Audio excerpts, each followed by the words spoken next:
up guys, Gamer here, and today I'm bringing you guys episode 12, my Madden 16 Fantasy Draft Connected Franchise Mode on the PS4. Real interesting episode last week, and last week's episode, if you did not watch it, please check it out, because I'm about to show some spoilers. I'm about to say some spoilers right here. In last week's episode, we all know that I actually ended up losing the game because of my inability to tackle late. I don't know what happened there, but it's kind of been the story of the season for me, is that my biggest defensive deficiency, that's kind of a weird way of saying it, is my inability to tackle, and that's really the only problem I have on defense. And we have a good ability, or we cause a pretty good turnover rate. We make it so that we force a lot of turnovers. We don't turn over the ball a whole lot outside of when I'm throwing it deep with Jameis Winston. And for the most part, we've been winning the turnover battle in football. And in football, when you win the turnover battle, you more than likely will win the game. So that's kind of the strategy we've been working with. But the big issue for us has just been our inability to tackle on defense, and right now we are just trying to fix our defense. I think in this game, I'm actually kind of caught up in this league. At this point, I actually played this game yesterday, and so every time I play a game now, I can almost remember vividly what happened. I know for sure in this game my tackling was much better, and we're going to put the wheels on some man with Odell Beckham and get the first touchdown of the game to go up 7-0. Odell Beckham sent that guy to a whole nother continent, a whole nother area code with that spin move. And we were going to go up 7-0 early on. But either way, like I discussed, tackling's much better this game, so the defense was a lot better. But once again, like last episode, this one's going to be a close one. I guarantee it. It's going to get real close towards the end. And I really hope you guys stay to watch the whole thing. So right here, we're going to get some tackles over the middle. You see, at least I'm getting the tackle meter on them. Some tackles just don't seem to work out, especially when you're trying to tackle a man like Alshon Jeffrey. That boy is a beast. Not only is he strong, but he is big. And so I'm doing whatever I can to try to bring him down. And then in the backfield, I'm trying to remember, I think they might have DeMarco Murray, I'm not sure.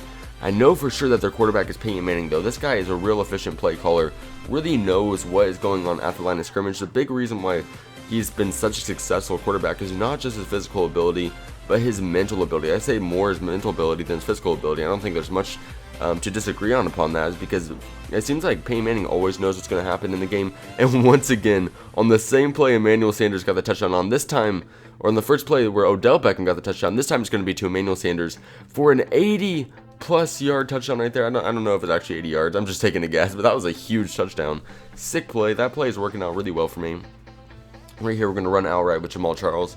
Jamal Charles is really effective in this game as well. I didn't give him a whole lot of carries, but I'm pretty sure he averaged close to 8 or 9 yards per carry this game, so he was definitely unbelievably efficient. So I was really liking him this game.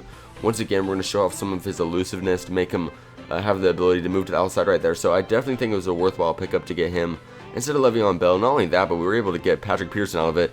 And oh my goodness, Odell Beckham coming down with a one-handed catch. He's trying to repeat last year. This boy is a beast. I don't even know what to say about him anymore. At this point, I'm not kidding when I say this. There is times when I'm in doubt and I'm like at 3rd and 20 or something, 3rd and 10, 3rd and 20. I literally will just throw a bomb to Odell Beckham, because at this point it's like a 50-50 chance if he'll come down with it or not. He is such a beast. Man, it's just great to rely on him. He's such a great player. But either way, we're going to move on. We're up 21-7. But a lot of interesting things are going to happen in the next 3 minutes, the rest of this quarter, the rest of this half, that will actually change up the whole entire score of this game. So make sure to stay closely tuned in to the next couple of minutes. It's right here. They're going to move it downfield. You can see there's less than a minute left, and it looks like there's not a lot of things that are about to happen. But this next minute is going to carry a lot of action with it. It's right here. They're going to get the touchdown to, who is that? I couldn't even see who that was.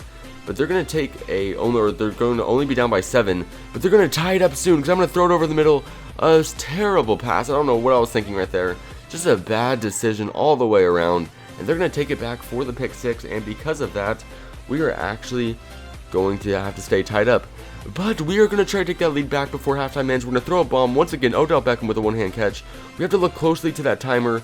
And we have 4 seconds left. 3, 2, 1. We barely stepped out of bounds with 1 second left. I was paying close attention to the time to make sure I would get as close as possible with as little of time left.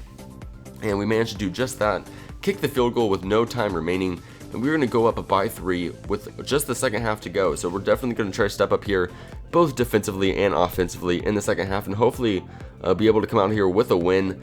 We have been kind of struggling of late. You know, we had our bye week. I thought that was going to put us back on rhythm, because the last couple of weeks before our bye week, things were getting very interesting. I thought the bye week was going to help us out, but not only was last week really, really close, but this week, as you can see to this point, is a very close game, and we're just not blowing out teams like we once were. I don't know if we've been losing some chemistry. I don't know what's going on. But right here, we're actually going to lose a lead and be down by 4. We still have plenty of time left, though. There's no need to hurry. No need to rush anything. The only reason that we need to rush is when we're rushing with Jameis Winston. So right there, he's going to get about a 20 or 30 yard carry. Beautiful play by him.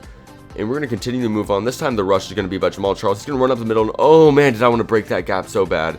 If Kevin White was able to hold that block on the outside cornerback right there, that definitely would have been a touchdown run by Jamal Charles. But this time we're going to run a 4 verticals play. And this is just a bad decision by me. I throw it into triple coverage. Let's not even ask why I did that. That was a 3rd down play. And it's one of those situations where you try to do too much just because you don't want to have to go into a 4th down situation. But because of our inability to make a smart decision, we're going to have to move all the way into the 4th quarter and try to make a big drive here. You see there's 5 minutes left, but we're going to throw a bomb to Emmanuel Sanders, and that in itself is going to bring us up nice and close in the red zone. This time we're going to hand it off to Jamal Charles, and man, does that boy have some hops. He's going to dive all the way into the first pylon, and that is going to give us a 3-point lead. Now, that's not that big of a lead. Think about it. They just get a field goal. It's all tied up, and then we have to start playing for overtime. But sadly for them, nothing's going to happen. You see, I actually showed that catch. I don't even know what happened there. I think one of my clips got messed up. Oh no, that's kind of awkward way to end it. They did get a few plays. Let's just wrap it up. We have a little bit of time left. They did get a few plays, a few things strung together for them, but in the end, they just were not able to put everything together. And because of that, we were able to walk out of there with a 3-point victory. Thank God. That was really sketchy, a really scary victory on that one. But either way, I really hope you guys enjoyed. If you did, please click the like button below. Make sure to comment your opinion of the series and what I could do to make it more interesting in the comment section below. And make sure to subscribe if you haven't already to stay tuned to this series and other series I got going on my channel. For the rest of the video, I'll just show you guys the remaining player stats. And yeah, I'll see you guys in the next video. Peace out.